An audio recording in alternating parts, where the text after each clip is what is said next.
पुण्यात मराठा क्रांती मोर्चाचे कार्यकर्ते अमित शहांच्या भेटीसाठी आग्रही। भेटीला आलेले कार्यकर्त्यांना पोलिसांनी ताब्यात घेतलं। संतोष देशमुख हत्या प्रकरणी शहांची भेट घ्यायची होती। मराठा क्रांती मोर्चाच्या कार्यकर्त्यांची प्रतिक्रिया।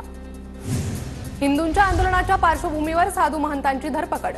महंत सुधीरदास महाराजांना पोलिसांनी ताब्यात घेतलं। नाशिकमधल्या अतिक्रमण विरोधी कारवाई दरम्यान ताब्यात घेतलं, तर अनिकेत शास्त्रींच्या घरी पोलिसांचा मोठा बंदोबस्त। सुरेश धस यांनी परळीत महादेव मुंडेंच्या कुटुंबियांची भेट घेतली। महादेव मुंडेंची अत्यंत क्रूरपणे हत्या, प्रकरण दाबण्याचा प्रयत्न झाला, कुटुंबियांचा आरोप। माझ्या पतीची हत्या होऊन 16 महिने उलटले, 16 महिने होऊनही आरोपींना अटक नाही। पोलीस प्रशासनाला मंगळवारपर्यंत वेळ, अन्यथा आंदोलन करणार, ज्ञानेश्वरी मुंडेंची मागणी।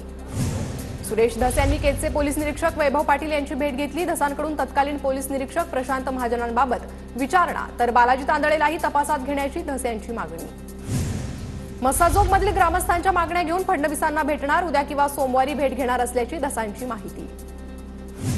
सुरेश धस कुणालाही भेटू द्या, आम्हाला त्यांच्यावर विश्वास। मसाजोगच्या गावकऱ्यांचा सुरेश धसांना पाठिंबा।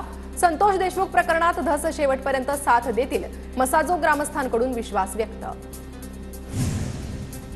संतोष देशमुख हत्या प्रकरणाचा तपास अंतिम टप्प्यात आलाय। हत्या प्रकरणातील 10व्या आरोपीला देखील 302च्या गुन्ह्यात घेतलं पाहिजे, सुरेश धस यांची मागणी। आरोपींना फरार करण्यात नितीन बिक्कडचा मोठा वाटा असल्याचाही आरोप।